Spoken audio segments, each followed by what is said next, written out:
Welcome to Australian Hiker. We're your hosts, Tim and Jill Savage.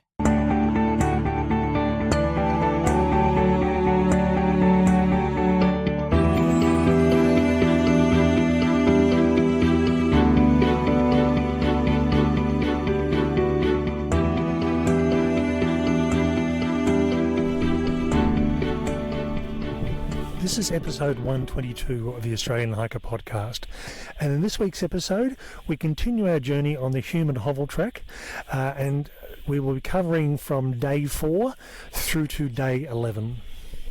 Yeah, so I think we said in the first podcast of this journey that it was really tough walking from Yass along the road.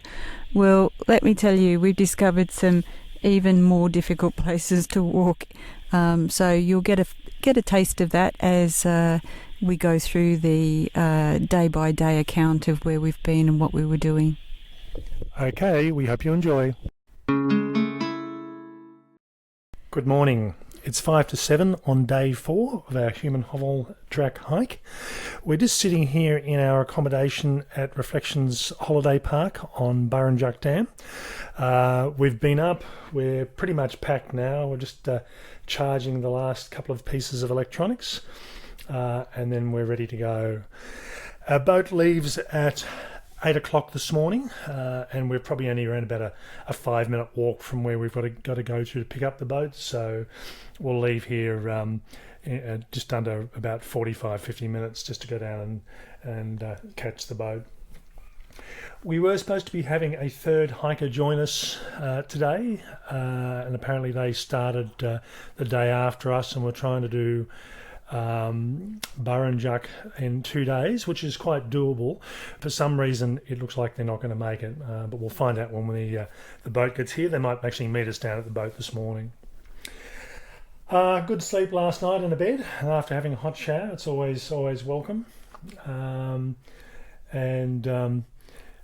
Now ready to move on for the next day, and hopefully the weather is looking pretty good today, but we've got some forecasts for rain later in the week. It looks like we're going to have 3 or 4 days of rain, so we'll see how that goes. Yeah, so nice sunny day again today, and had a good night's sleep, but less sleep than we normally get while we're hiking, so that was an interesting one. But I think because we were in a bed, it's a little bit more comfortable and probably got better quality sleep. And the interesting about the other hiker, we weren't sure what was happening with them yesterday, and given what we've experienced in terms of the distances aren't quite what we were expecting, that may be a factor too. I'm just sitting here looking out the door of our cabin, watching a very chubby kangaroo lying down and eating. It's very healthy looking and isn't going to exert any more energy than it absolutely needs to. Don't think I've ever seen a kangaroo lie down and eat at the same time. All right. Last night I actually managed to upload the podcast. I thought while I still had guaranteed signal. And I did have to go up to the office to do that, to get the strongest signal, because the tower's not far behind the office. And when he says go up to the office, he actually means sit in the cold, sit in the dark outside the office on the veranda at in the middle of the night. Yeah, we did manage to get it uploaded and sorted out, and managed to get the posts done for when I needed to. And thankfully, as is usual, very early in the morning is always a good time. So I managed to do a couple of more posts this morning from inside our cabin, which was always a good thing. Okay, so on for the rest of the day. All right, it's morning of day 4, and we're down here at the boat ramp with Dean, who's the manager of Reflections Holiday Park, Burrinjuck Waters. So thanks for taking the time to talk to us, Dean. No worries, Tim. Okay, so Dean's just about to take us across the Burrinjuck Dam to the other side, so we can continue on our walk. Now, how many walkers do you get, just as a rough average throughout the year? Yeah, there's it's averaged over the last couple of years since we've had the boat at around the 50 mark, 50 to 60. That's pretty good. Yeah. And normally spring and autumn's the time we see them. Do you get many people coming through in midsummer or midwinter at all? No. I must admit, I know there's looking at the website for the Human Hovell track. They always seem to have fire warnings and shut sections of the track in the middle of summer. Yeah, and wintertime, you're picking up a lot of snow in some of the areas. Yeah. So I think you've got to be pretty keen. Just 3 weeks ago, the Alps here behind us, the higher ones, had snow on them for 3 days. So when that snow gets down to sort of 500, 600 metres, you're going to encounter it if you're walking this time of year. Okay, so how often do you take the boat across the lake for walk? Is it a regular thing, or it's by arrangement? Yeah, it's by arrangement. We try and sort of corral it to Mondays and Thursdays so that we end up with more than one hiker going on the boat, and that's financial reasons. So if we can sort of get them to come on either of those 2 days, it works better for us. All right. And what other services do you have? I mean, I'm amazed at the size of this park. It is huge. Yeah, well, we have 76 hectares. There's 7 amenities blocks here. There's 13 electric barbecues, which are free of charge. Fish cleaning tables, a kiosk, which is not open all the time this time of year, but there's always goods available up at the office.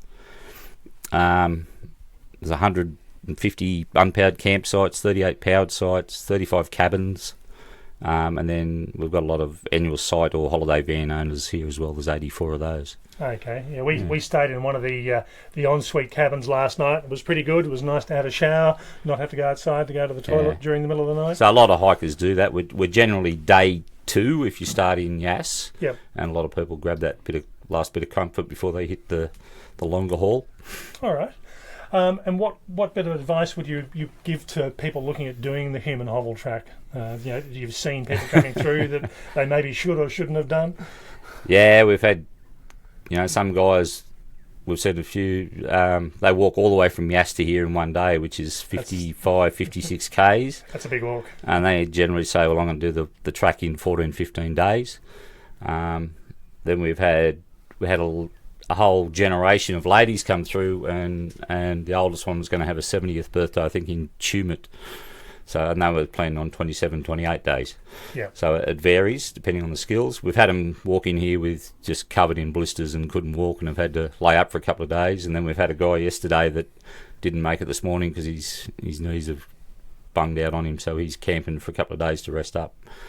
So he's got a long trip ahead. I think from our perspective, it's there's a lot of road walking in the early, particularly on the first part of the around Yass area, and that certainly is hard wearing on the body. So. Yeah, and some people walk, stay on the tar and come down the windy bit. Yep. Which is about 6 k's on the tar, and then I think you came the other way, which is down through here and around the dam. Yep. It makes it a bit longer and a bit tougher. It does. It was really interesting. No, actually, just looking at the side of the dam, how low is the dam compared to maximum height? Right. Well, your tree line's getting up near your maximum. So we're at 32 and very slowly rising. Obviously, this time of year, we'd like it about 65, 80, something like that would be better. So it's going to be a tough year if we don't get a bit of rain. I'm here, and there's supposed to be some in December. That's what people are telling me, so let's hope so. Yeah, it looks like about 10, 12 metres lower than it should be. So there's some awfully bare banks around the whole dam, and you'll see that in the images we put up on the write up of this walk, and also we'll put some up on the podcast as well. Okay, so thanks very much for your time, Dean. Much appreciated, and thank you for taking us across the dam. No worries. Good afternoon. It's day 4. It's 12:46. We've just stopped off on a nice little spot on the edge of the road, so we can look down over the valley to have lunch. And it's actually quite a scenic little view. Green rolling hills. The valley across from us has got eucalypt trees dotted it, but not as much as there would have been before the settlers came through. And the journey so far has been a long road, but enough space on the verge that we could actually stay off the road a little bit if we wanted to. We are starting to get into some slightly more hillier, small hills, country, and a little bit more forested. So quite diverse, and that nice combination of natural environment and rural. Now, we were planning on staying at the Fitzpatrick Trackhead, which is probably around about another 2 kilometres on from where we are at the moment. And we were talking to someone as we passed through on the outskirts of Wee Jasper, saying there's an army group that was in there, and I don't know if they still are. And really, in all honesty, we'd be there within sort of half hour, 40 minutes, which is a bit early to finish. So we've got a couple of long days, some 30-kilometre days, which are the only 2 of the whole trip coming up in the next 3 or 4 days. So we may actually go on another 4 kilometres just to shorten those longer days, just to make them a bit more average in length. Road walking again for a lot of this morning, but it was reasonably pleasant. I think we've only seen probably 5 cars all morning, and most of those have been in the last sort of 15-20 minutes as have come through Wee Jasper. We had the boat crossing this morning. That was quite nice. It took around about 10 minutes in total, and it's quite amazing. Where we got dropped off was a spot called Cathedral Rocks, which apparently when the dam is full, it's around about 5 metres underwater. And Dean, the boat driver, was saying that the dam is around about 32% full at the moment. Yeah, that's pretty bad, isn't it? And they said normally at this time of the year they expect to have a lot more water in it. So if they don't get some rain, the dam's going to be pretty empty by the end of the year. Reasonably warm weather today, which has surprised me. I was expecting to be slightly cooler, but not uncomfortable. So I think when we get to the Fitzpatrick Trackhead, we are actually turning off onto bushland again. So I think we're leaving the road and going back onto track. Yeah, that's right. So we'll top up with water there. One of the things I wanted to say was that we've actually met a few locals along the way. People are very friendly. They'll give you all sorts of information and answer all sorts of questions that you might ask.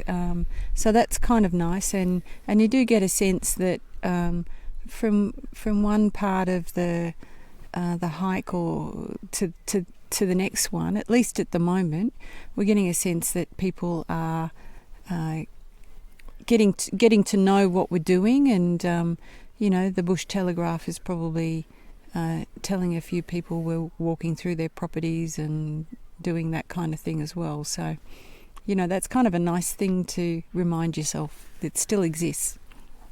Okay, well, finish off our lunch and press on.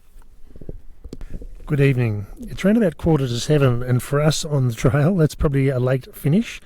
The other days we've been camping, we've been in bed with the lights out and eaten dinner by 6.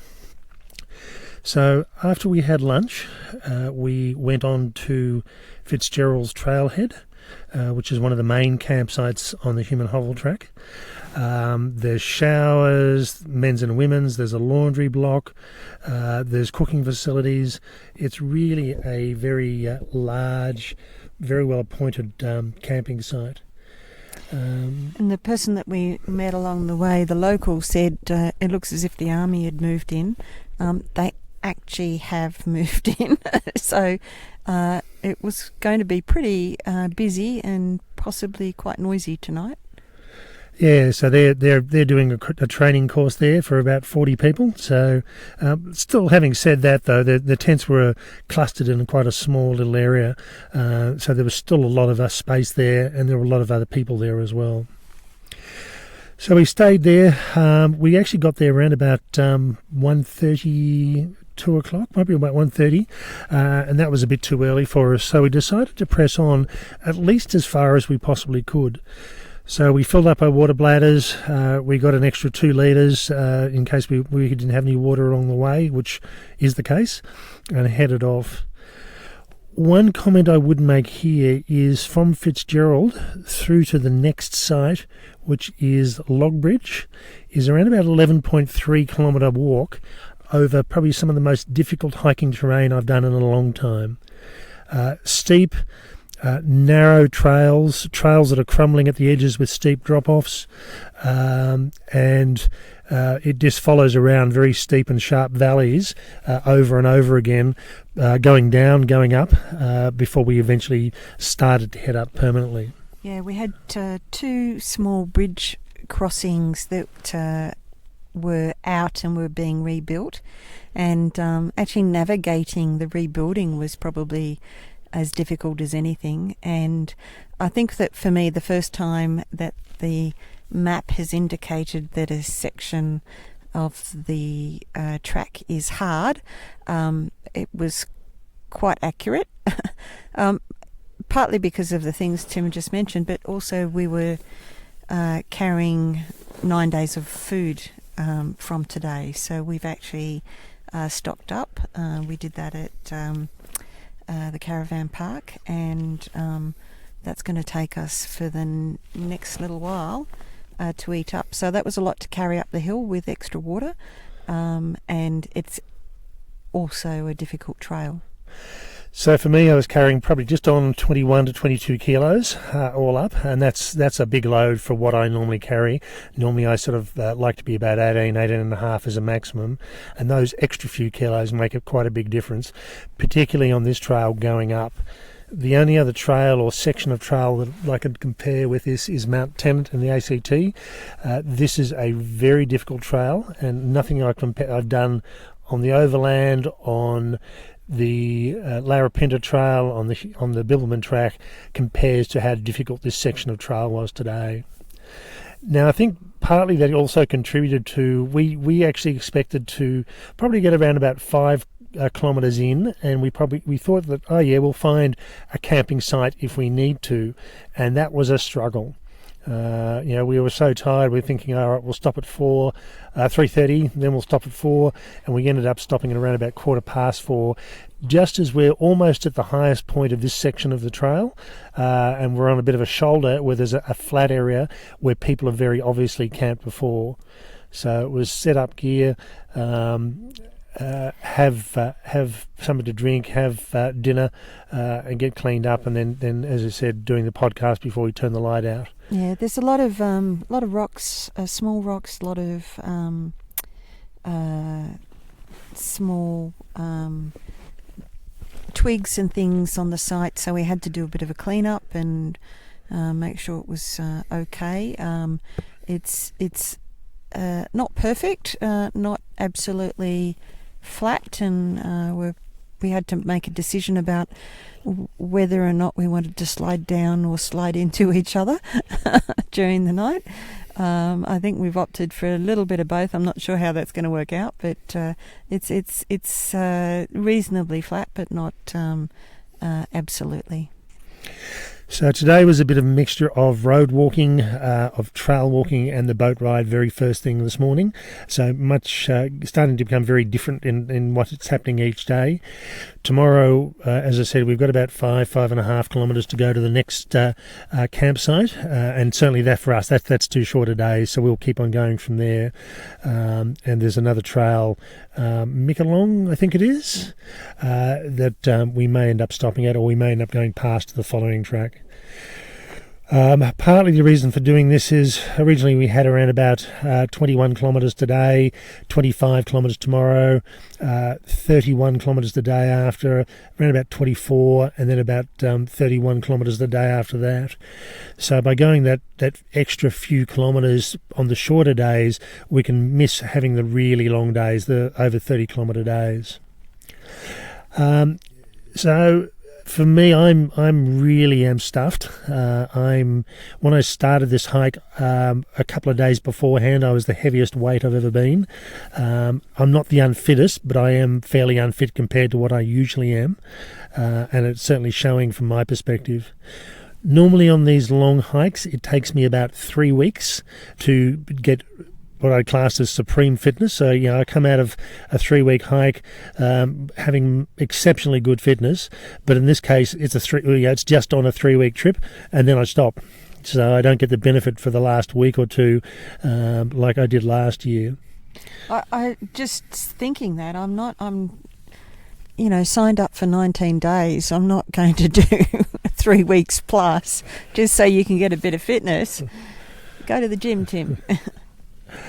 All right, so we're actually fairly high up rather than being in the steep valleys, and it was quite interesting today because where we stopped for lunch we were looking down over the valley, and as we walked through today, and we had some steep hills coming up.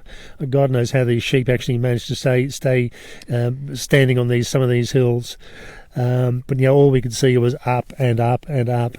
And then we got to a fairly high point on today's walk where we could see the lower valley on the other side, where we were looking at looking over to having lunch. So it was really the highest hills in the area. I'll have to have a look and see what altitude we're at, and I'll make a note of that as part for this section in relation to the next podcast. All right, so that's all for us. As one of the pluses of being up as high as we have, we do actually have Wi-Fi and good signal up here. So I will actually be doing a post tomorrow morning. And in hindsight, I could have actually released the podcast tomorrow morning as well, but just didn't know that until I got here. So there's quite a few people who have downloaded the podcast. These type of podcasts are certainly some of our most popular for the year, and hopefully people are enjoying listening to our time on the Human Hovell track. All right, that's all for us. Good night. Good night. One thing I just need to clarify there, I called the trackhead Fitzgerald trackhead. It's actually Fitzpatrick trackhead. My apologies. Okay, it's 7:58. We're here somewhere almost towards the top of Mount Wee Jasper, where we camped last night. If you go through and read the daily post for day 4, this was a hard day, and certainly the hardest day we've done so far. We stopped in at Fitzpatrick camphead or trackhead last night, retopped water. So all up I was carrying around about 22 kilos of equipment, food and water. So I'm happy to lose the 2 kilos of water which we used overnight. Really pleasant morning. Sun's coming up, or in fact it is up, but because of where we were, it didn't hit us till around about just after 7. It's reasonably high in the sky now. A bit cooler, which is nice, because for the next 5.5 kilometres to Log Bridge camp or trackhead, we've got fairly hard going, which is what we had yesterday.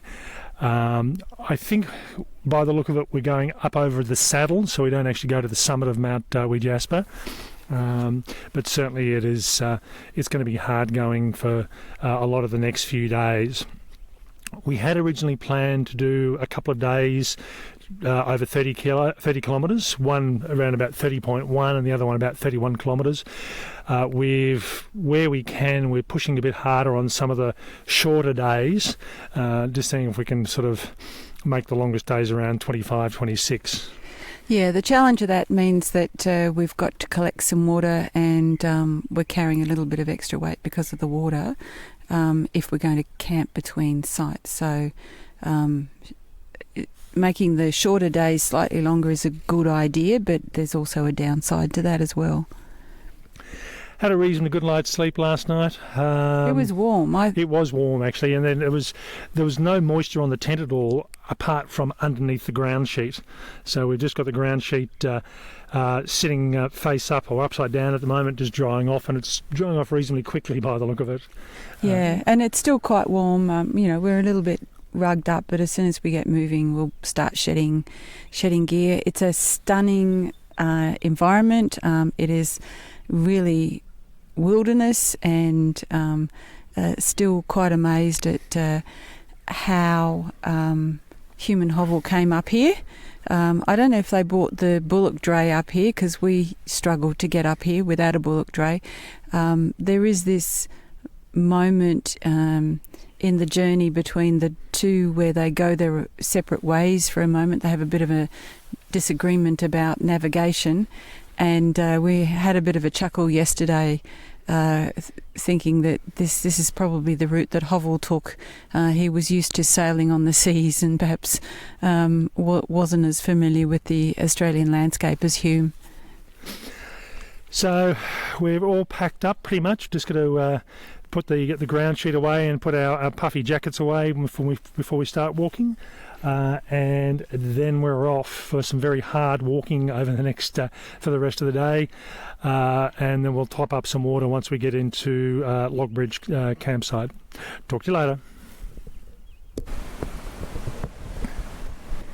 Okay, it's mid-morning. It's around about 10:30, and we're up here at Mount Wee Jasper with an elevation of 1,121 metres. I must admit, looking at the map, I thought, we're just skirting around it. We won't go up to the summit, but as we just kept on climbing all through the morning, we were definitely going up the top. It's a really pleasant site up here, actually. We're sitting on one of two timber benches that have been put up here. Someone's had a fire at some point, and I think if you were going to camp, this is not a bad camping spot. And in all honesty, apart from the one we did last night, which was about 4 odd kilometres away, this is probably the next opportunity to camp if you really needed to. So we've got about 4.3 kilometres to go to the Logbridge campsite. While we're up here too, there's a PVC tube with a logbook inside, so we've signed it to let people know we've come through. And it's always worthwhile, if there's a logbook there, fill it out just in case something does go wrong. People at least know where you've been. They can narrow the search down a bit if something does happen. Yeah, so Mount Wee Jasper, it's definitely worth the climb, and it is a hell of a climb, let me tell you. We had a few stops on this one, but the views are just spectacular, and you get a 360-degree view at various points of the mountain ranges in all directions, and it's just definitely worth it. And I think you can perhaps skirt around, but I guess for the purists, come up and take in the views. So now we've got at least a bit of a downhill slope for a while, but if we're lucky, it looks like we are going up and down for the next couple of days, and we have got a couple of hard patches. One thing we found that the vegetation changed quite dramatically this morning. We went from one type of forest yesterday and very early this morning, and all of a sudden the trees changed, the underneath vegetation changed, it became a lot more open underneath. So I think that's partly because of the elevation. We've gained about 500 metres this morning, so that will give you an idea of the sort of climb we've had. The effort that we put in today. The other thing I was surprised by was particularly earlier this morning and yesterday, the amount of blackberry that's growing through the forest, which is just taking over. It's just massive in some places. Yeah, and I think a lot of it has been killed off, but it's a long-term process to get rid of it once it gets a foothold in. Something you probably can hear, there's a bit of wind in the background here, and it is quite blowy up over the trees.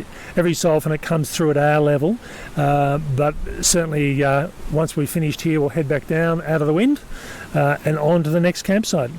Talk to you later.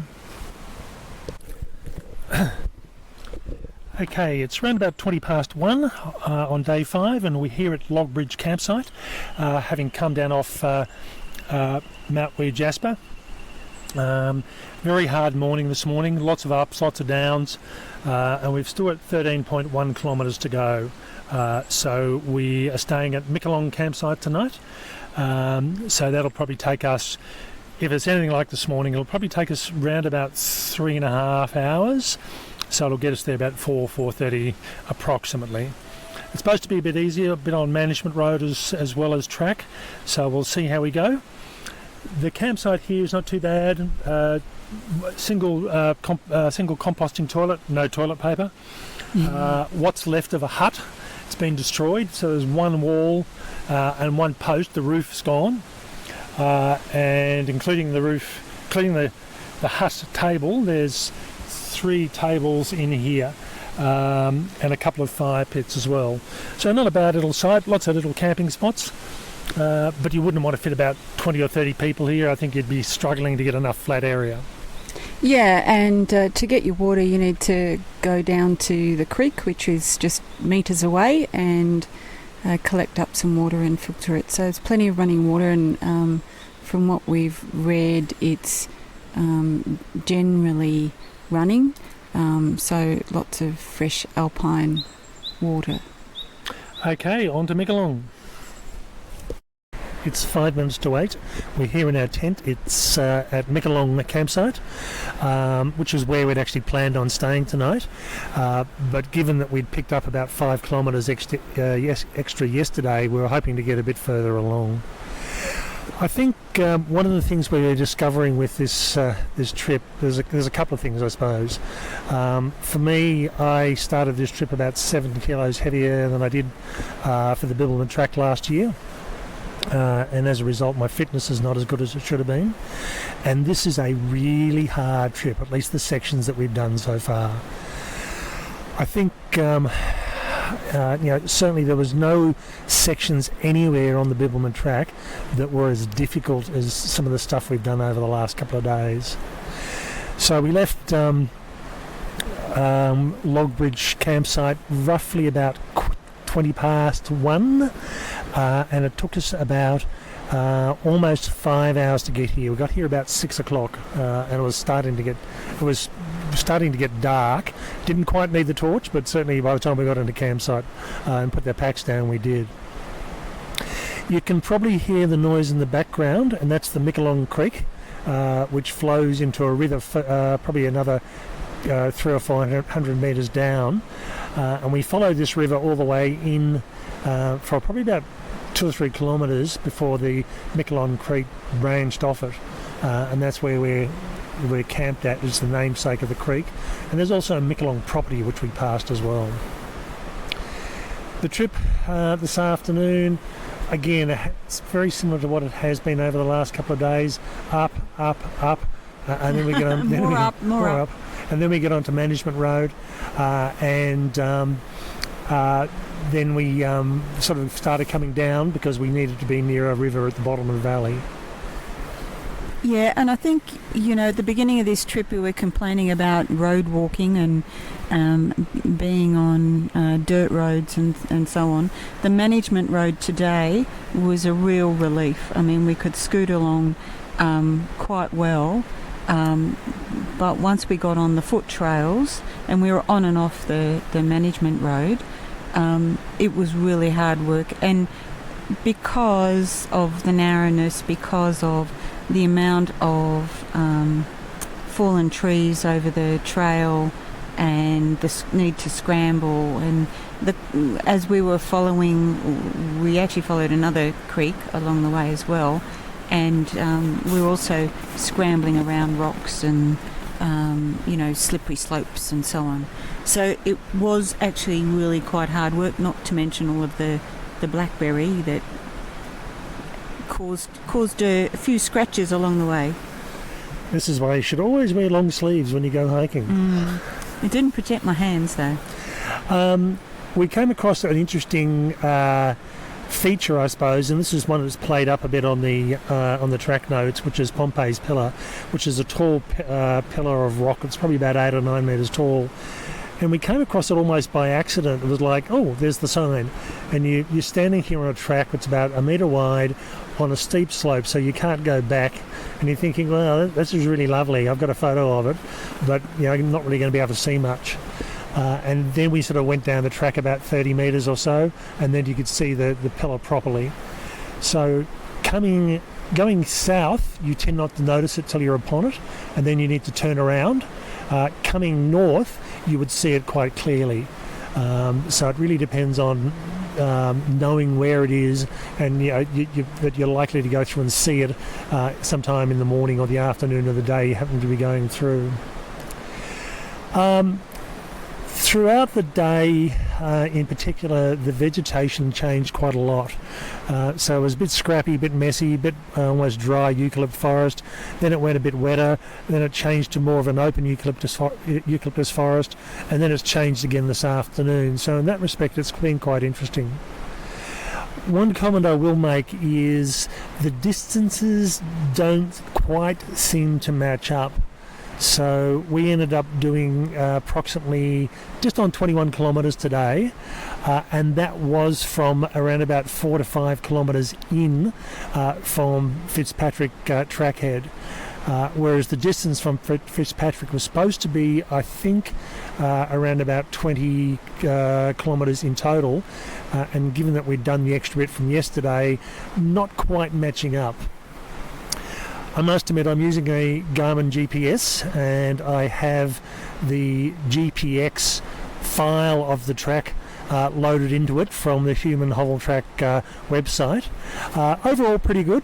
If you're not quite sure, or you think, have I gone off track or not, because sometimes the signage isn't as frequent as you'd like it, it's an older GPX file, and it's a bit coarse, so sometimes you think, I'm supposed to be going in a straight line from here to here, and you realise you go up a bit further and it's a bit more squiggly, particularly if you've got your GPS set something a bit finer like I have.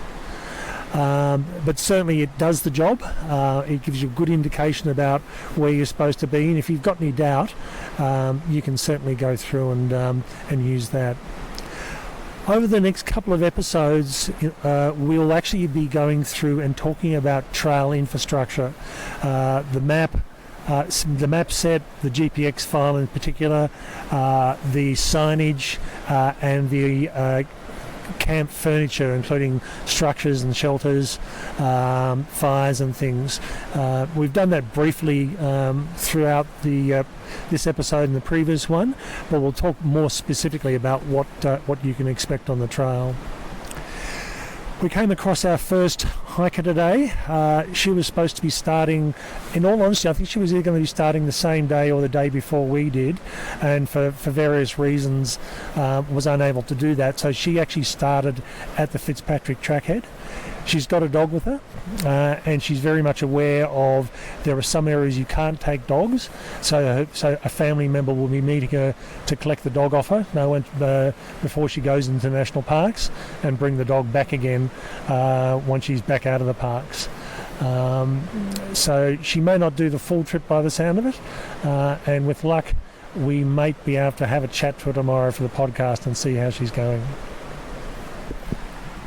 I think it's probably time to close this one because it's a bit late and we've still got water to filter and a few other things to do, and another big day tomorrow. Okay, good night. Okay, good morning. It's start of day 6 and we're here at the Mikalong Creek campsite, and we've just, as I mentioned last night, there's another hiker here, Sarah, who's got her dog with her, Bella.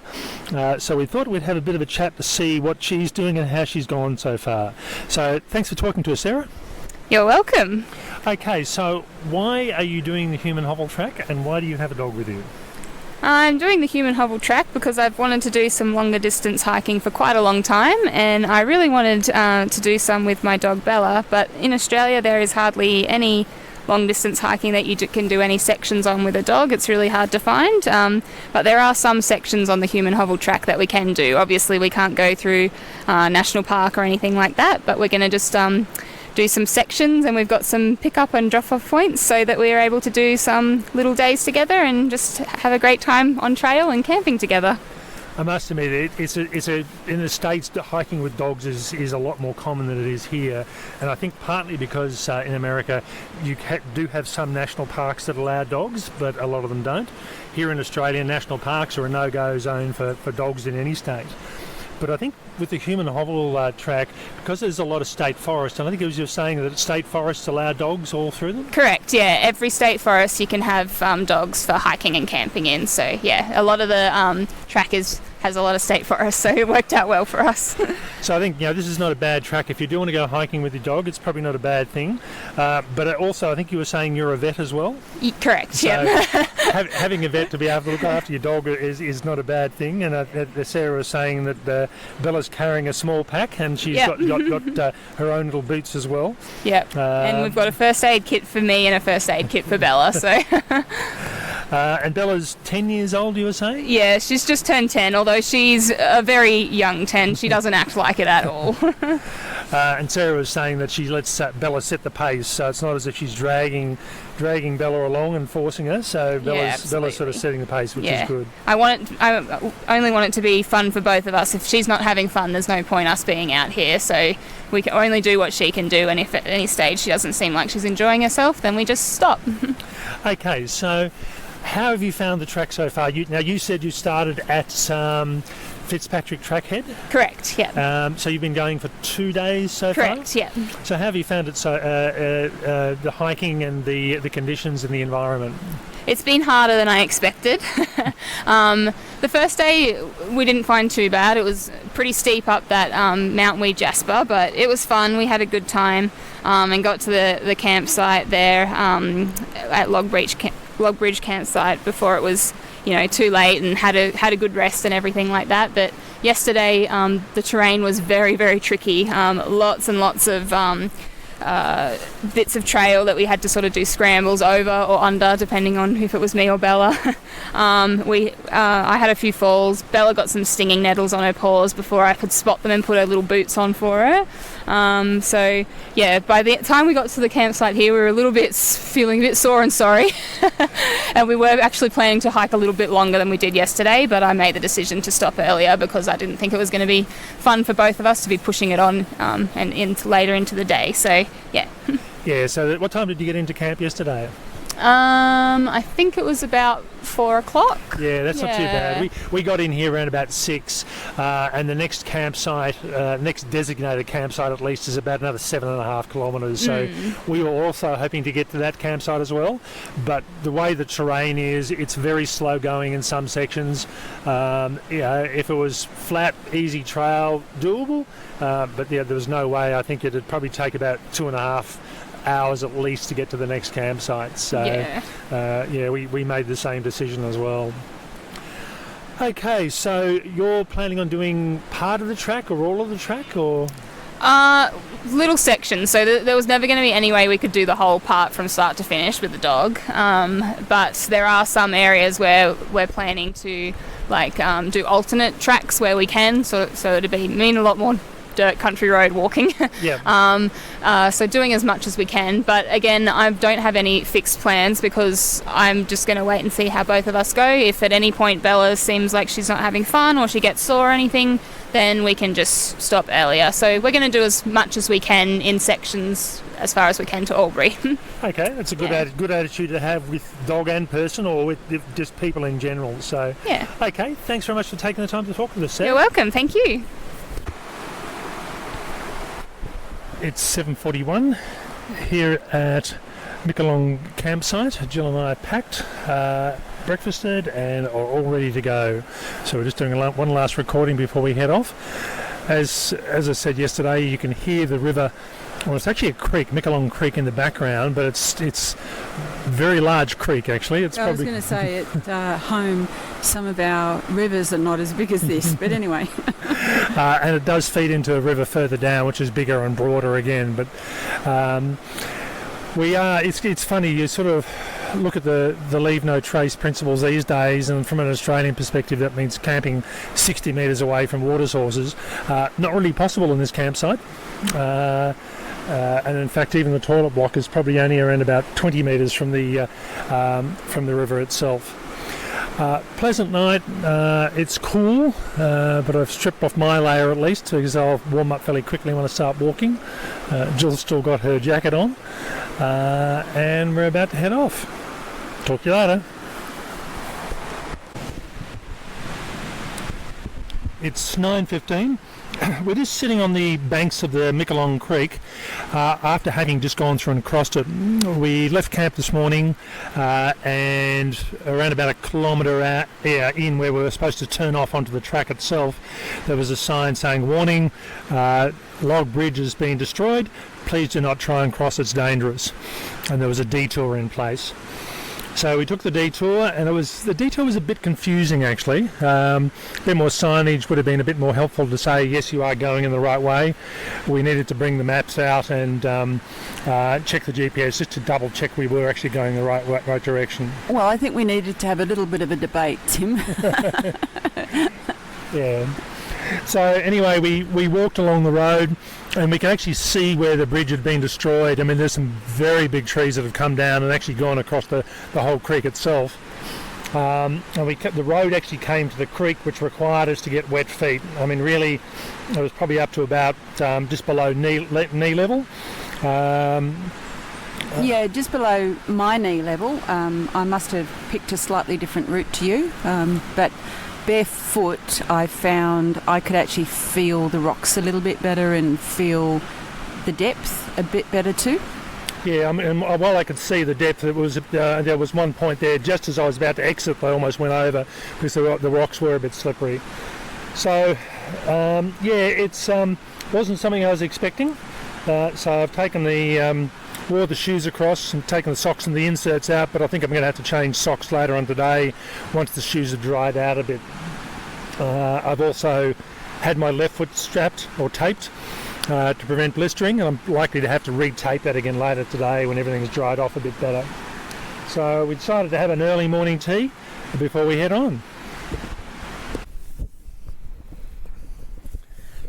Good evening. It's 10 o'clock on day 6, very late finish for us, and I'll explain that in a couple of minutes. After we left the creek crossing this morning, we headed on to Barroy, excuse my pronunciation, which was the next hut.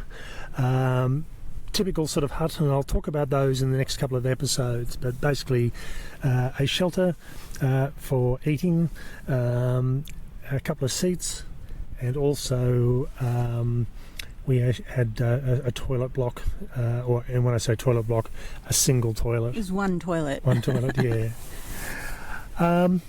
So we left from there, and at that stage we thought, yeah, well, we will push on to Thomas Boyd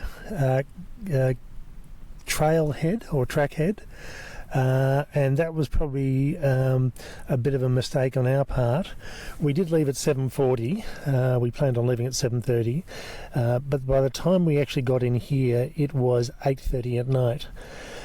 And partly the reason for that was we had a very hard start this morning, where we just went up and up and up. And then we actually had a fairly flat area through the middle of the day, and we thought, well, at this sort of speed, we'll have no problem at all getting through to Thomas Boyd campsite. Unfortunately, what tended to happen was we had more of up and up this afternoon. So much up. And it was pretty full on. You know, that's without a doubt so far this is the hardest long distance trail that I've done. A lot of fallen trees, a lot of blackberry. You had to make your way around. A lot of gullies and a lot of running water that you have to navigate your way across. And it's interesting, the trail winds down into a gully, you cross some water, then you wind back up, and then you find the next gully, and you wind back down again, and you wind back up again. And the trail is, as I said, with all the fallen trees, they're bad enough, but you get a lot of smaller stuff that's growing across the track as well, including blackberry. Now, they are spraying the blackberry. There's signs up in a number of areas saying basically do not eat because we've sprayed them. So the problem with that is, though, there's a lot of dead blackberry, and it's going to take a number of years to decay and decompose. So a lot of that's actually sticking out into the middle of the track still, and then there's still the odd live bit here and there that's sort of been missed. That's actually quite nasty when it catches you across the face or the shoulder. So yeah, it wasn't particularly pleasant for a part of today. Yeah, and I think the terrain really slowed us down. I think we also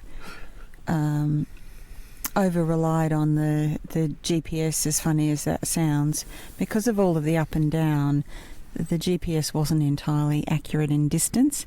Absolutely accurate in terms of direction, but not so in distance. So the guidance was that it was going to be 33 kilometres, I think, today, and the GPS said it was going to be about 26 kilometres, and didn't really take into account those up and down. And that's probably, I don't know, what's that, a 15% error or more, I think, maybe. So something to think about, and something that we've actually provided advice in a podcast previously, and we just didn't take it into account. The vegetation changed quite a lot through the day, so we actually crossed over Kosciuszko National Park, both in and out of the park, and it was almost a bit like coming home. It was terrain that we were very familiar with, vegetation we were very familiar with, and different to what we'd been seeing for the last few days. So we've had a bit of change in scenery as far as what we're actually seeing.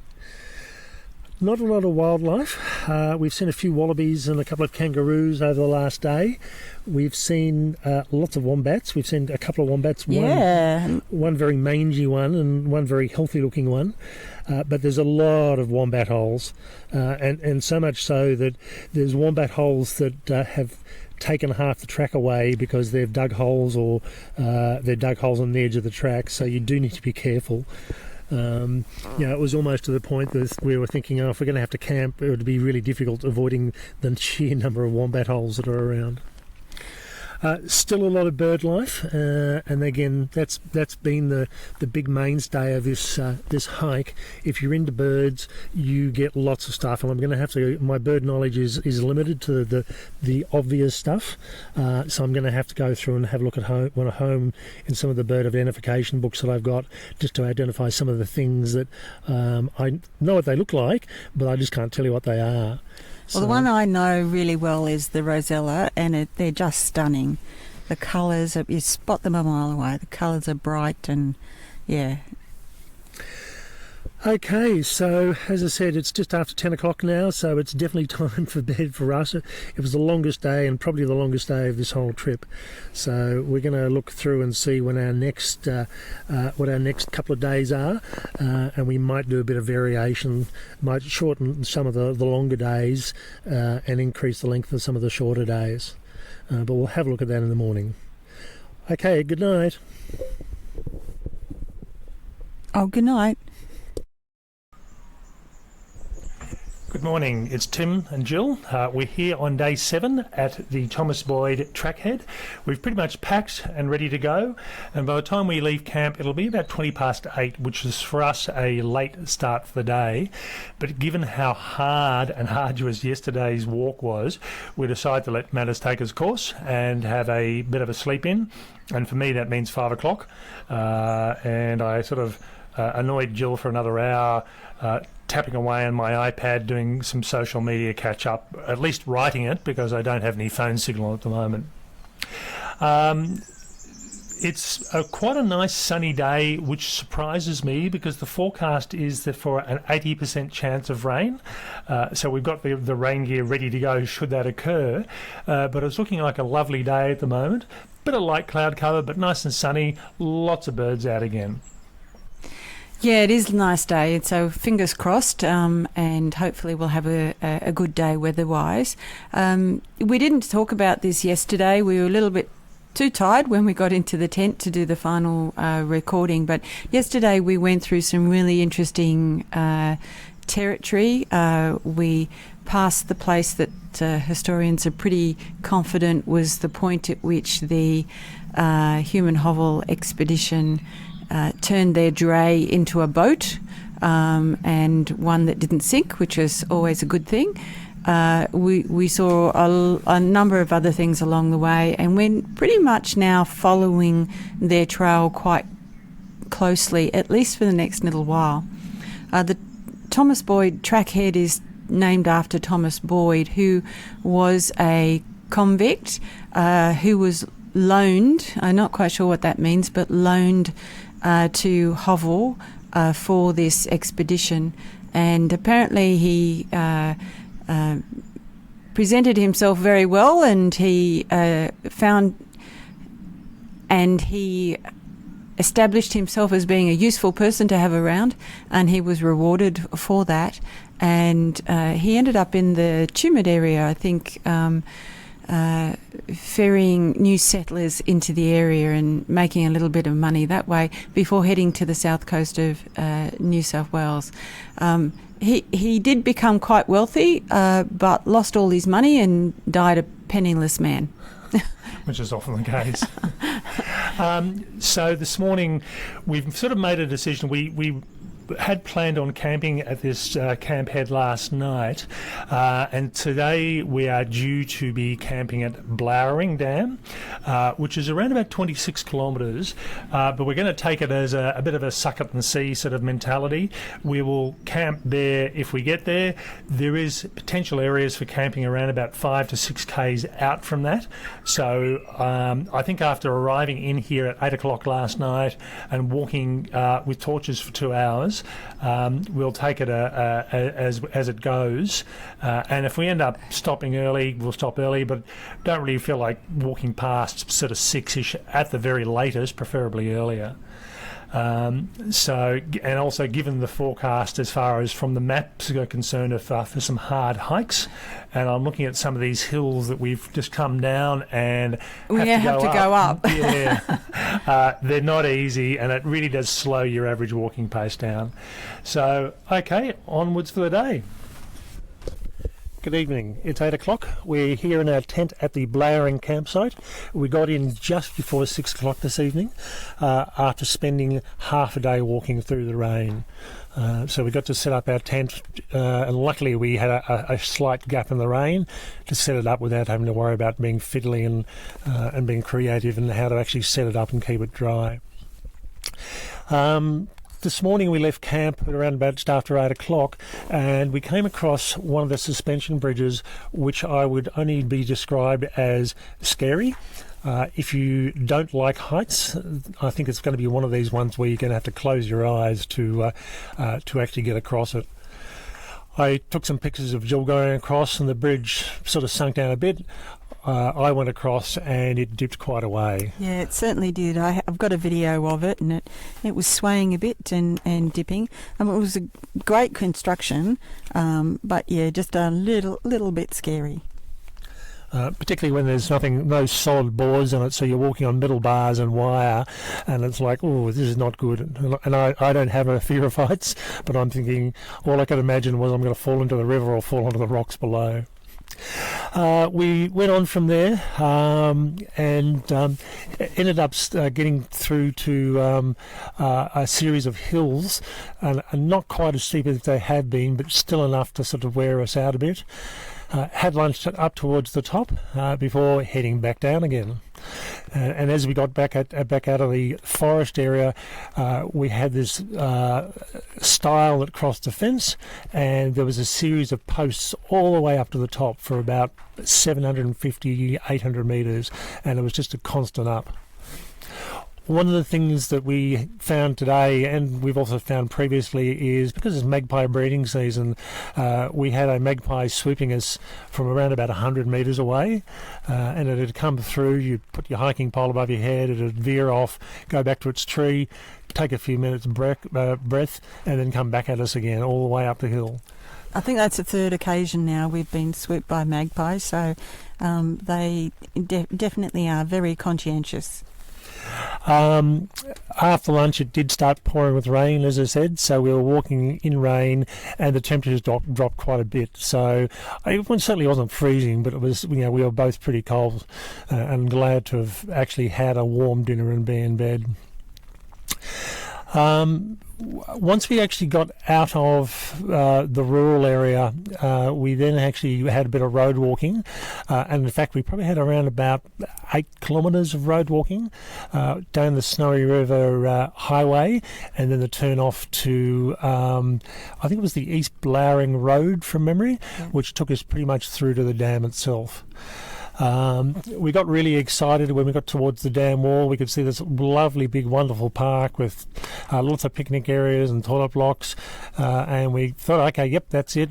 And got around the back of the dam, machinery, only to find out it was the Mary Brandy Park. And it was a day park only, no camping allowed. So we thought, okay, back up the hill, because I was pretty sure that we were on roughly about water level or high water level on the on this campsite, and sure enough, that's what it was. So after another hill, we then had to walk along the dam down a road, and I was thinking, must admit, I was thinking that if there's a road here, it's for a reason, and sure enough, the road basically finishes at the campsite. So the Blowering campsite, pretty traditional. It has a shelter with a table, another separate table off to the side, a toilet facility, and a number of flat areas for camping.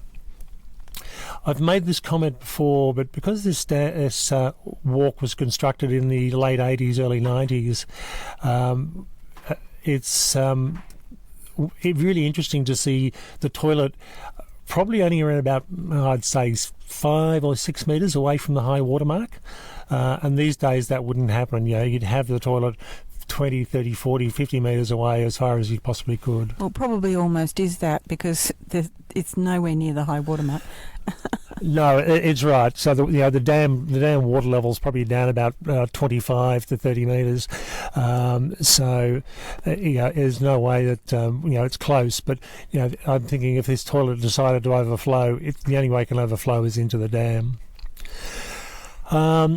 We originally thought we weren't going to make it to this campsite today, but one of the issues we had today, we thought, okay, if we don't get there, we'll just stop off in one of the areas on the side of the road. But we either had private property, which you're not supposed to camp in. We had, walking along the road, we had again a series of private properties, so we couldn't really do that. And by that stage, we were so close to the campsite, it's like, well, we'll just keep on going. So as I said, we got here just before 6 o'clock. I think it's something definitely to think about, though, for those who, the thing that slowed us down today was the rain, and, we were actually walking into a headwind, so it did have an impact. But if we weren't even close to making it to Blowering, then you really do need to have a plan B. And I wasn't quite sure what ours was. We could have potentially actually called up and got a taxi into town and stayed the night in a motel in town. But we thought, no, we'll try and keep this true to the experience and not go off track. But that is certainly an option. If people want to do that, they can sort of get picked off at a particular point and drop back off there in the morning, so they're still doing a continual walk. Okay, we're both reasonably cold, so it's time to go to bed. Good night. Good night. Good morning. It's just after 6 a.m. at the Blowering campsite, and we've been awake for probably just a bit over an hour. We just started getting packed up inside the tent before we have to go outside, doing everything we can to avoid going out into what is still a rainy day. That's an understatement. The rain varied between heavy and just a light. Not so heavy. Not so heavy, yeah. And then every so often it'd stop for a little while, but you get all the large drops of water coming from the trees that are just up and behind us. It's going to be a wet day, so there's not much that we can do about that. So we're likely to be moving early today. Just to, it's no use just sitting around, hanging around the tent waiting for it to stop, because it's not going to do that. So I'm just about to get myself out and start making our tea, and Jill will finish up packing in the tent, and I can start getting my pack organised because I'm carrying the stove. Yes. So my job is usually to pack up the inside of the tent. It actually works a lot better if there's only one person thrashing around in a very small space. So while Tim does all of that, I'll be packing up the sleeping bags and the mats and so on. And I think we've got a reasonably good exit plan. We can move everything to one side of the tent and get it onto the picnic table. and that means that we've got a bit more space and cover to also pack our packs up. All right, we're going to press on.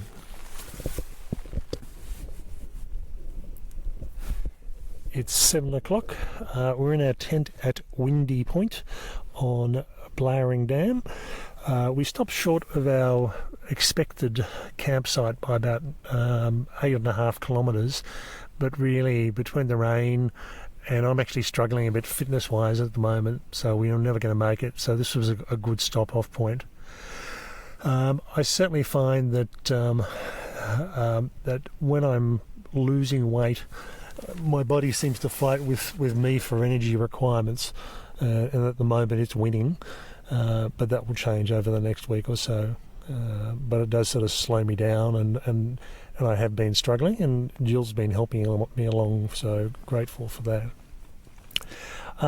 Today we had rain on and off for most of the day, reasonably light and just almost a sprinkle when in the morning, but by afternoon it was getting heavy, and then stopping and then getting heavy again. The rain in itself is not too bad, but it just makes the road very muddy to walk on, and you collect a lot of mud on your shoes. We got here at Windy Peak at around about 3:40 and decided to stop because we weren't quite sure what other campsites were available between now and our next potential campsite. So, and we would have had to stop and get some water. As it is, the water's about a 500 metre walk from the tent. The dam level is so low. Even having said that, when the dam level is full, the water level is likely to be a 200 or 300 metre walk. As we lie here in our tent, we realise that the moon is getting brighter and brighter, so the sky must be clearing a bit, and we've got a reasonably brightish, I'm guessing about half moon at the moment. I haven't checked, but certainly I know that we had a quarter moon the other day, and it's starting to pick up a bit more. A couple of interesting things we saw today, just as we were coming into camp, an emu dad and chicks wandering around, and he very quickly shot off into the trees with all his charges. Jill managed to miss that one. Yes, I did. She tells me that having the extra 8 inches of height gives me the advantage when I'm seeing things up ahead. Also, there's a lot of flowering plants along the dam wall, dam shore itself, so it's really quite interesting.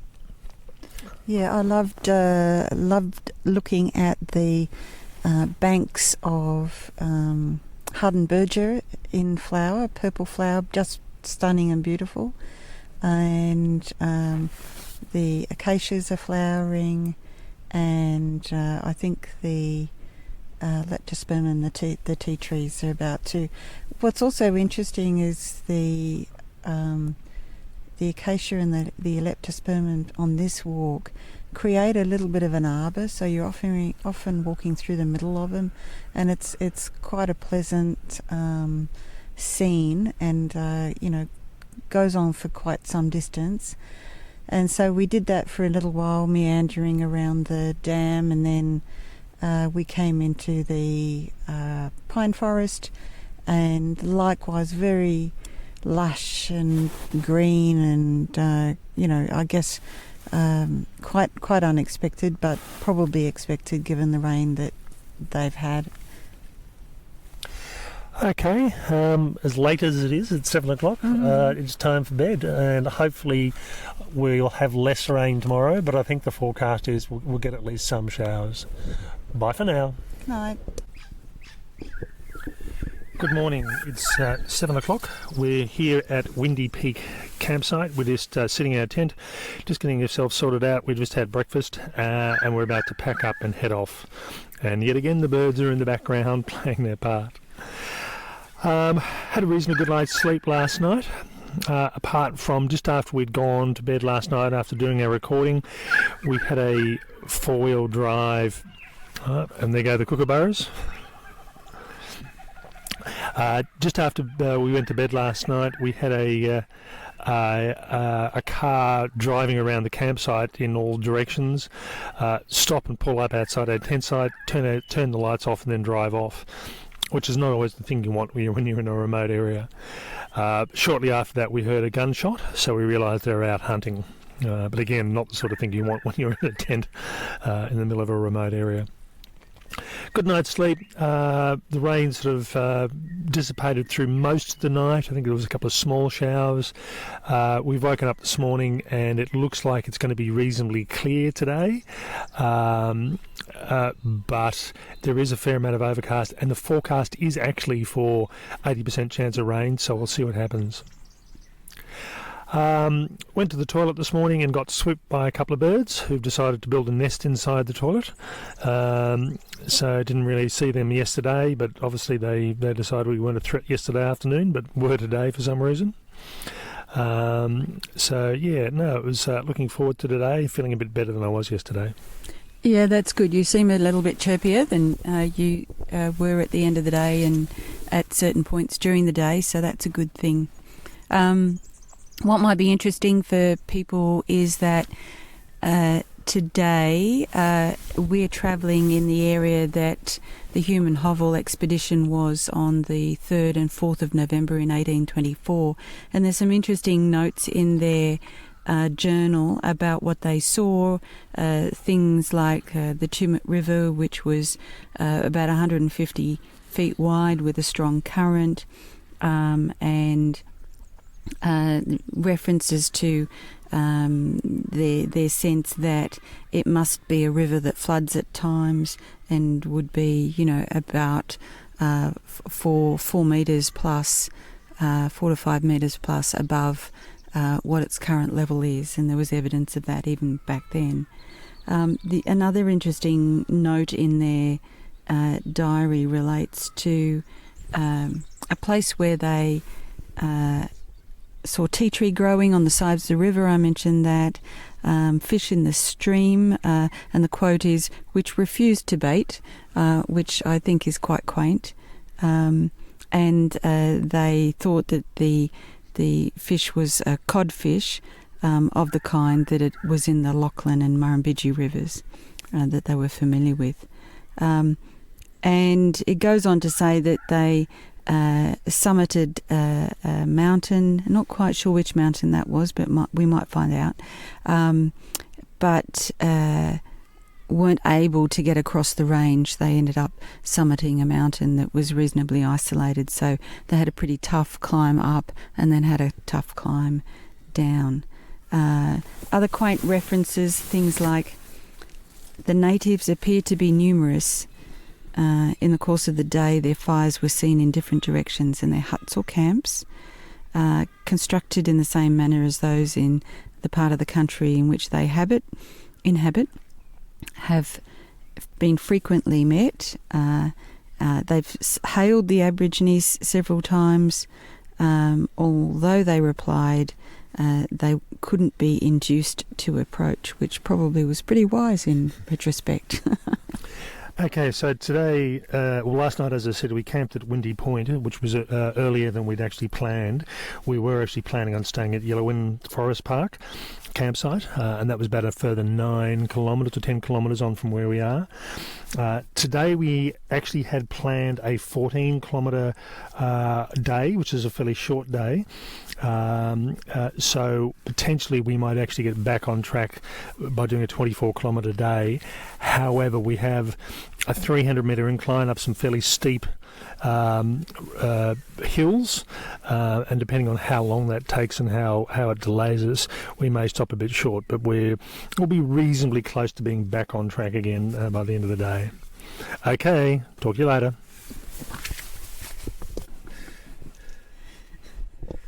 Good evening. It's 6:15 on Sunday, day 9 of our Human Hovell Track journey, and we're here in our tent at Ben Smith campsite, and we've been here since around about 20 to 4, and we've sort of got our tent set up, got all organised, filtered our water pretty much, and had dinner.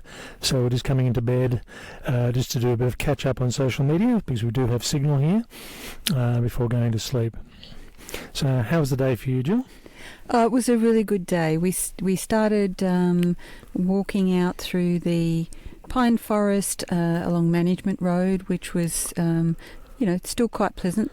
A little bit sloppy. A lot of four-wheel drives have been in and out. So what we did find was lots of camping sites along the way. So once you get to the one that we were at last night, there were, there was a campsite every couple of kilometres, which was quite good with a pit toilet usually.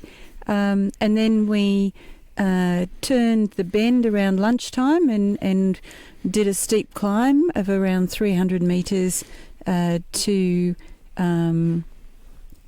So about lunchtime, we turned a bend and had a steep climb, and we went up to Gurkaroo Ridge, which was just lovely. We were now in eucalyptus forest, and it was just lovely wandering down the other side down to Ben Smith.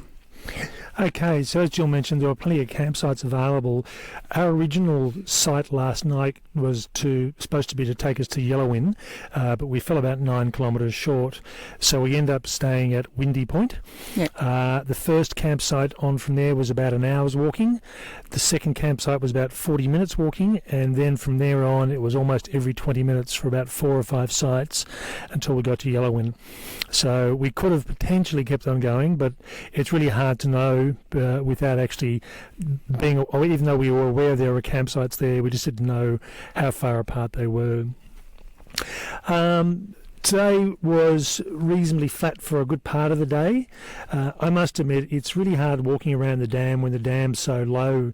I think it'd be very different when the dam was at full water level. You think, okay, I can see why I'm walking these long distances. You walk all the way up and then you come back again. You think, oh, wasn't I just here? So I know with the site we came to yesterday's camp, we could see it a couple of 100 metres across the water, but it took us about an hour to get there. Yeah, that's right. Just because it was following the what was the high water level. We're coming towards Talbingo Dam now and Talbingo Township. I must admit, I didn't realise there was a town called Talbingo. I knew there was Talbingo Dam, and I've actually done some work in the dam many years ago. And I do say in the dam. It surprised me. So we, with one of the first signs we were approaching it this afternoon was some high voltage power lines that were running off into the hills. So tomorrow we'll end up going around the dam wall and press on. One question that someone asked me on social media over the last week was, have you seen any deer? And we hadn't. I hadn't seen any sign whatsoever. But this afternoon I saw a deer and had another deer on the other side of the valley calling. So there are at least a couple of deer within about a kilometre of where we're staying at the moment. And I know deer are becoming more and more of an issue in Victoria, and as they move into the national parks into New South Wales as well. So I think at some stage we worry about the horses, but I think the deer are becoming more of an issue. Had a good meal this afternoon. I certainly felt a lot happier today. I was much more alive and active. I think that was good. I felt good about that too, Tim. I think my body's given up. It's realised it's not going to win. So, but yeah, it's towards the afternoon I was sort of flagging a bit, but I was managing to keep a reasonably good pace for most of the day. Still wouldn't mind losing another 4 or 5 kilos, and that'll happen over the next couple of weeks. All right, that's us for the day. Good night. Good night.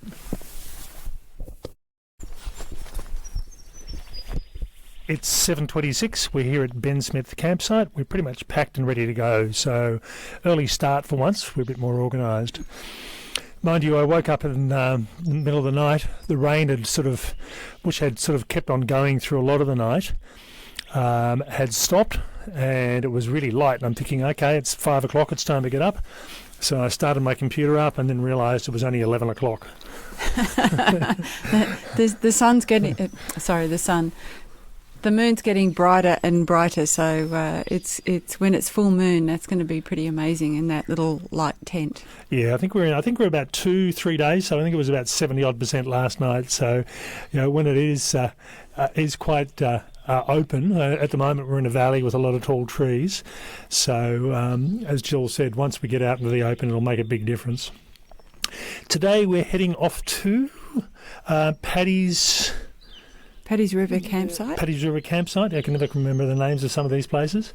At least that's the plan. However, the maps are showing some hard terrain, so we may or may not make that.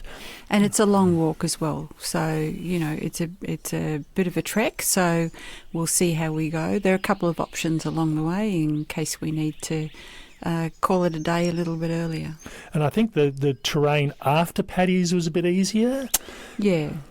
So what we might lose today, we hopefully be able to make up tomorrow. But we're still on our planned schedule, and if need be, we'll add an extra day. It's sort of it depends on how slippery the ground is. It depends on how rough the terrain is. The forecast for today's temperature is 9 degrees, and then over the next few days we're about 15 or 17 degrees, so we're warming back up again. Yeah, and so yesterday it was easy and moderate in terms of the rating, but really the moderate part probably wasn't as hard as what we thought it would be. So you never know, and I think that's the thing. We've got plan A, we've got plan B. Okay, so we will push on for hopefully a arrival at Paddy's later today. Talk to you later.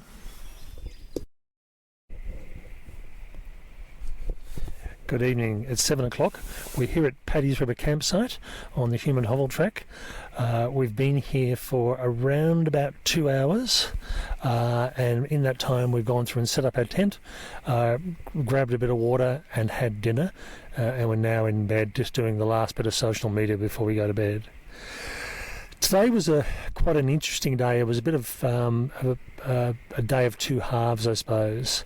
So this morning we left Ben Smith's campsite just on 7:30, and then walked towards Talbingo Dam. And once we got through all the farmland and all the cows deciding whether we were going to feed them or not, we were into bushland and skirting our way around Talbingo Dam itself. Probably one of the highlights of today was the waterfalls, which were The Budong Falls. The Budong Falls, and we had the lower Budong Falls, which is the things we've come to first as a hiker, and as we make our way up the escarpment, we come to the main Budong Falls, or the upper Budong Falls. That section, particularly in the bushland, was particularly hard. I worked it out that in some sections we were doing 1 in 3 or even 1 in 2, meaning that for every 2 metres you were taking, there was a rise of 1 metre. Wasn't very many of those sections, but there were a couple. It's classed as hard on the maps, and the map set really is worthwhile getting because the distances to some extent don't matter too much. It's whether they're easy, moderate or hard. And if it says hard, the recommendation for us to get to Budong Falls was 5.5 hours. We took 5 hours. And I think, that was a hard run. It really was. Yeah, it was definitely worth it, and it was lovely to come up from the bottom and see the falls evolve as you went. So yeah, definitely worth the trip, but also a pretty hard run. Okay, so we had lunch at the top of Budong Falls and then continued on our trip. And this is where we picked up a lot of altitude. And in fact, we reached the highest altitude of the entire trip, which I think was around about 960 metres approximately. Yeah, 960 if you don't count Mount Wee Jasper, which was 1132, I think. So that was okay in itself. I mean, it was a steady climb up. It wasn't particularly difficult once we got past the picnic area at Budong Falls. But what we did pick up was snow. So lots of snow. It wasn't snowing, but there was a hell of a lot of snow on the ground for probably about at least 5 kilometres or more. And it was interesting. It was sort of walking up the hill, and then all of a sudden we said, "Oh, look, there's snow," and the snow progressively got heavier and heavier, to the point where you couldn't actually see the track. There was probably 4 to 5 inches of snow sitting on the ground, and this is where having a white trail post with a maroon coloured trail marker doesn't particularly help. Yeah, I think the other thing that we noticed was that there weren't too many trail markers along the way either. So when they were there, we could see them. If it was heavier snow, possibly not. But there were whole patches where, we're kind of guessing that we're on the trail because there's a dip in the snow in front of us, which implies that at some point in time people have been walking here, but really it wasn't because we saw the trail markers. And the other difficulty as well was, like a lot of the other areas of the trail, there had been a few tree falls, so you had to make your way around it and relocate the trail on the other side. There were a couple of occasions where we were thinking, are we going the right way or not? Because it almost felt like we were tracking back on ourselves. Yeah, and I think, it would have been quite a pleasant thing to experience if we were perhaps a little bit more confident that we're heading in the right direction, but we were very focused on making sure that, we weren't going to get caught camping in that. That would not have been good. And also, as we were walking through, it did start to snow, but just not sufficiently for it to land on the ground. It melted as it hit the ground. Now, one of the issues with snow on this trail, I had actually expected to see snow of some sort, whether it was just a bit of remnant snow or what we had today. And we'll put some photos up, and I'll probably end up using one of these photos in the show notes for this podcast. So we were expecting snow, but really I think what needs to happen is maybe the markers need to change to yellow or something, and as an indication that snow is possible in this area. We're doing this trip in early to late September, and there is still a chance of snow in the snowfields until probably mid to late October, and on this trail itself. So it's really hard. I mean, if we had have done it later, we could be guaranteed of seeing snakes, and we still might see them towards the end of the trip. If we had have done it earlier, we would have definitely had more snow. So it's a matter of timing when you do this trip, and are you confident in walking through snow, which is, we managed okay. But if it had been any deeper, it was almost like, well, you really need snowshoes or micro spikes to keep your footing, because it apart from having the mud, you also had the snow as well, which tended to make it very, very slippery in some areas. One thing we did see before the snow, we came across the first of our brumbies. Didn't look particularly healthy, so it looked like it was a young horse. It was standing on the side of the trail, not paying much attention. All of a sudden noticed us and went to move off, and then fell over, and then got up and then ran off into the bush. So whether it was a bit sick and not happy, or whether it was just it didn't like the cold and just didn't know what it was doing. We've also picked up another horse across the lake this evening at Paddy's River, and they go wandering around, so we've made sure everything's nice and close to the tent, and they're not likely to nose or do any damage to any of our gear. It's probably the coldest night we've had so far. We're actually in the tent doing this interview, and we can see our breath. We can see our breath for the first time. So it'll be interesting to see what the reading is in the morning. Today we did approximately just on 28.8 kilometres, which is probably our longest day, and we started at 7:30, which is one of our earlier starts. And we did have, as I said, a hard section and a moderate section. Tomorrow we've got, I think, moderate and easy. So it'll be and it's also proposed to be a slightly shorter day, although we may actually choose, once we get towards the end of the day, just to extend it, go an extra campsite, which will make the trip into Manus Lake on the following day much shorter and easier, and might give us a chance to have a bit of a break. Really what I'm looking for over the next 2 days is, do I have internet signal to be able to publish this podcast? And that's going to be the dictating factor, whether we have the short day tomorrow or the short day the day after. Okay, so as I said, a day of two halves, snow and a waterfall. And it was a pretty spectacular waterfall too. So, this section we're in at the moment, we came across one of the huts as well. A Badong hut. Badong hut. So it's if you so far this is probably the pick of the track. But again, we'll see how it goes over the next 10 days if there's anything better on the trail. Yeah, look, I mean, it was a hard day, long day, but definitely a lot to see, and quite, beautiful walking through the bush in Kosciuszko National Park, which is always nice, and then getting into the state forest after that. Okay, that's us. I think it's time to call it quits because it's starting to get a bit cold. We need to rug ourselves up. Good night. Good night. Good morning. It's Tim and Jill from Australian Hiker. It's day 11. We're actually about half hour into our day. We've packed up our tent. We've started walking and we stopped for a cup of tea. Normally we'd do that with breakfast, but I'm estimating here the temperature got down to around about -4, -5 last night. All the condensation on the tent was ice.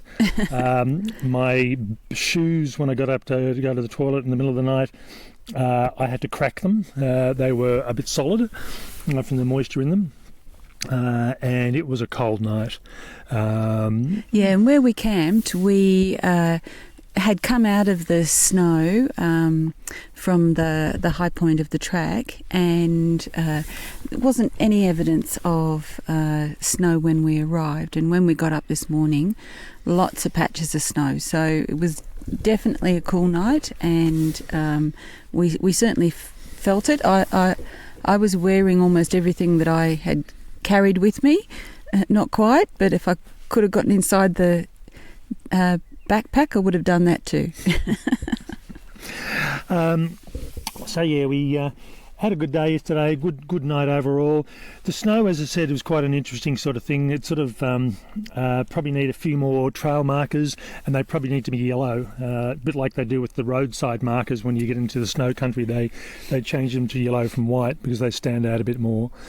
We seem to be well and truly out of the snow now, and I don't think we're going to head back into it. We might get the odd patch here and there, but we're definitely going downwards over the next day or so, and I don't think we reach the mountains of this sort of height again.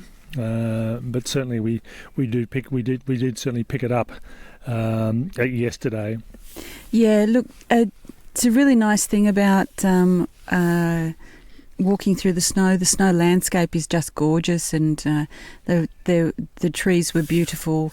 Not as much of fallen trees as I would have expected, but I think we're probably lucky given how tough it was with the terrain and the snow in the first place. So, I think on reflection, I'm a bit happier about yesterday than I was at the end of the day. All right, we'll finish our morning tea break and we'll head off. Good evening. It's 6:10, which is an early night for us. We're here in our tent, having set up, put everything away for the night and had dinner at Junction Campsite, which was our planned stop for the day. Today we were possibly thinking about going to Angel Trackhead, but that was about another 6.5 kilometres, and we did get here at around about just on 4 o'clock. So while it was possible, it could have taken potentially another 2.5 hours to get there, and that would have made it just a bit dark. So we decided to stop here for the day. So tomorrow we head off to our planned stop of Manus Lake. Today was an interesting day. We left our campsite at around about 7:45. Had a cup of tea on the side of the trail because it was so cold last night. We just wanted to get moving. And then we had what was classed as an easy to moderate walk, where we were just following the valleys, not too much ascent or descent, but we were just winding our way in and out of the valleys to get where we needed to go. So as the crow flies, it wasn't particularly a long distance, but certainly getting there took a long time. And that was to this campsite, which was about 18.5 kilometres approximately. Yeah, all up it was 22.3 with the walk through the pine forest, which was the last bit that we did. I actually enjoyed the most of what we walked today.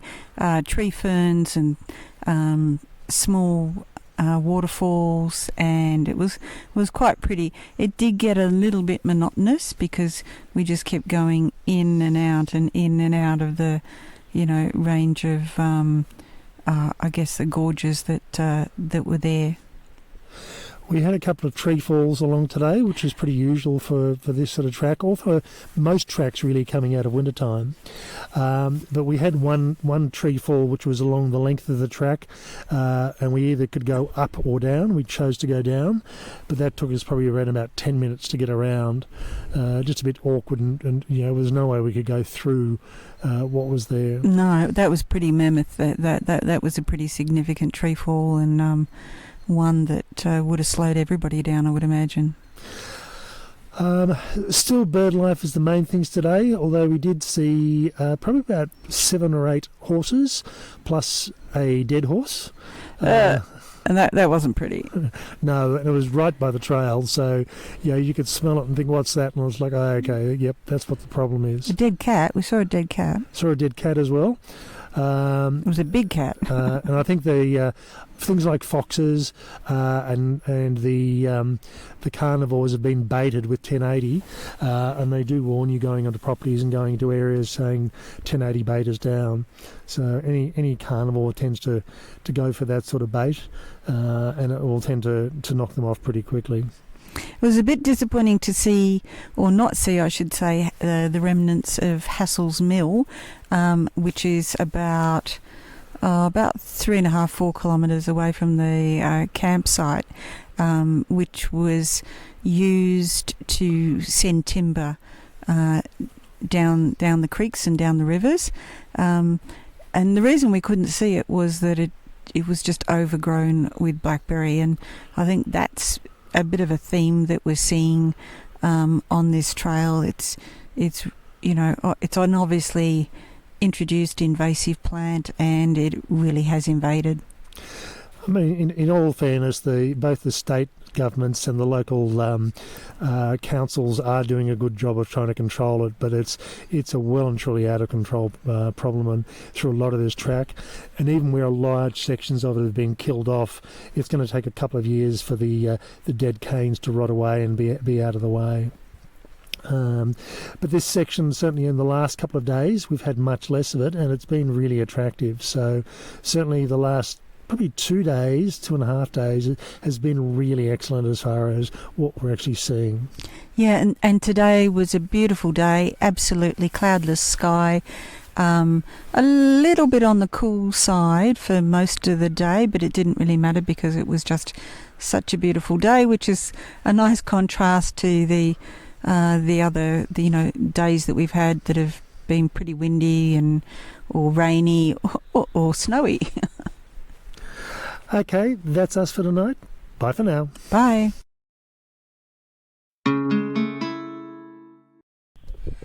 Okay, so that was day 4 through to the end of day 11. As we go on in our next episode, we'll only do shorter days, just giving you the highlights, but it gives you a good idea of what we saw on the trail over this period of days. One of the big things for us that's been a companion for us pretty much the whole trip is the hills and the blackberry. And as I said, the governments are doing a good job in trying to get rid of all the blackberry, but it is going to be a long-term process. between birds and people planting this stuff deliberately over the years, it's a lot of it to get rid of. It has been pretty good over the last few days in particular. I think we've come to the highlight of the track. But having said that, we've still got a number of days to go, so who knows what we'll go through and see. Yeah, so what we've seen so far has been a real mixed bag of challenges and joys, I guess. And we, have climbed a lot of hills. It's taken its toll a little bit. I think our enthusiasm is growing as we start to see some interesting things. With the previous days, the climbing was, I guess the focus and the highlight, the weather likewise. Weather's improving, and we'll see what happens. We have had some stuff on day 12, which is when we were actually recording this, which has been quite interesting. So you'll have to listen next week for that. So next week's episode which will probably go to air either on probably the Thursday, I'm guessing, and that will take you through to the end of the trip. And the week after that, we're going to discuss in detail the things we thought about the trip, what our recommendations are, the infrastructure on the trail, and possible sections that would be worthwhile doing if you've only got a short period of time. So I hope you look forward to that. That's all for me. Bye for now. And bye from me.